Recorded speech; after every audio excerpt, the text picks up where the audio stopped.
weewaawo akati okuloota ng'ogenze mu kyalo tugambe ewammwe ng'olaba ennyumba waggulu eriko emiti gy'olukandwa oba eddagala eriyitibwa olukandwa.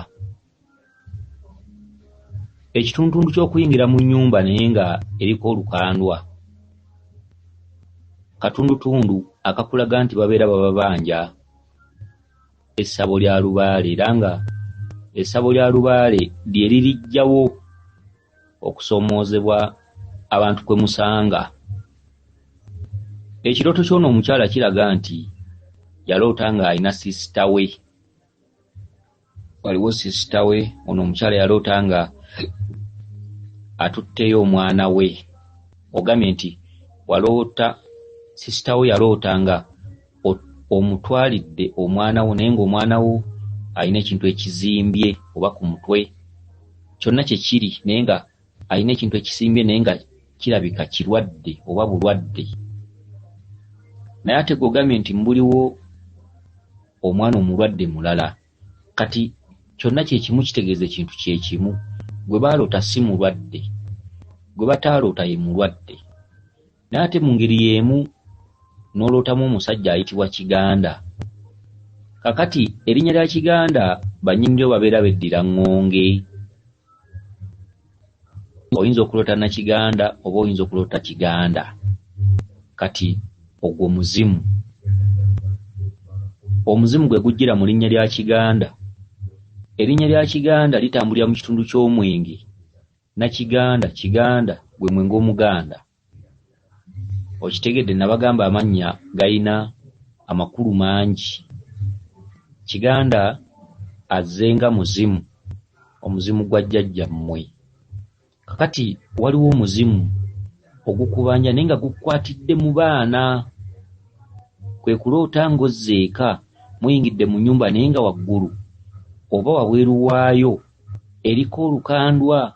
Olukandwa ddagala lya mizimu nnyo, era nga oli waba azimba ennyumba y'emizimu, emiti gy'olukandwa, egy'akawuukiwuuki, emiti gy'omutulika, emiti egyo gye gimu ku miti egizimba ennyumba y'emizimu. Era olukandwa lwe lumu ku ddagala eriweebwa omuntu ng'aliko omuzimu gumubanja oba nga gwagaana okwogera. Bamuwa olukandwa n'alunywa ate n'alunaaba, naddala nga mulimu akabawala, mulimu omuwanula. Erimu ku ddagala eriweebwa omuntu aliko omuzimu, oluusi gwagala kujja kwogera, oluusi teguteredde, oluusi baagusiba, luba lukandwa. Kati okuloota Kiganda jjajjaawo, okuloota ennyumba eriko olukandwa mu kyalo nga mugirimu munda, kitundutundu baba banja ennyumba eka, era bwe muliba temugiteeka, bwe muliba temugitaddeewo temujja kuggwebwako ndwadde. Ate okusinga kati batandise kuyigganya baana bo. Omanyi waliwo olugero olugamba nti olukwatira omuzadde ku mwana, omuzadde akeera nnyo. Akati lubaale naye mugezi, asimba mu baana osobole okutambula weebuuze bakubuulire. Kubanga waliwo ogambidde nti mubadde mu nnyumba ebaddeko olukandwa naye nga wabweru ate eriyo akutte ejjambiya. Ekyo ndooza kyakulwanyisa, eryo liba ffumu. Ffumu lya jjajjammwe. Kale omwana ono yeetaaga bujjanjabi, kyokka obujjanjabi oba olina okumanya ekyokkola nti nteekeddwa kukola kino, awo omwana oyo ajja kuwona.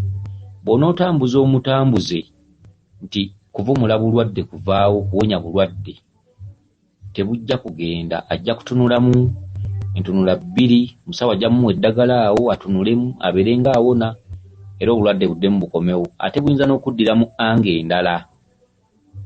Kale nno mulina omuzimu ogubabanja mu famire, naye ng'omuzimu ogwo gwalina ebintu byagwo, gwalina ensonga zaagwo, era olina okwegendereza n'okuba omugezi, okwenoonya n'okwezuula, okufuba, okulwana okulabika nti omanya amakulu agali mu birooto byo by'oloota, awo nno ojja kuwangula. kansubire nti gwe otegedde bulungi obubaka bwo buno era nga olabika nga weddira mmamba era ng'oli muzzukulu w'Abasese. Empewo zikuluma naye nga okusinga obubonero zeeyolekedde nnyo mu baana. N'olwekyo omwana oyo yeetaaga okujjanjabibwa, naye ng'okujjanjabibwa gwe ng'omuzadde olina by'otegedde ate nga mu kubitegeera omutima gwo olabika nga olina okuteekayo okukkiriza noga nti nja kutereeza mpola mpola ensonga z'abajjajjange. Weewaawo yenze Omulangira Jjuuko Munnabuddu.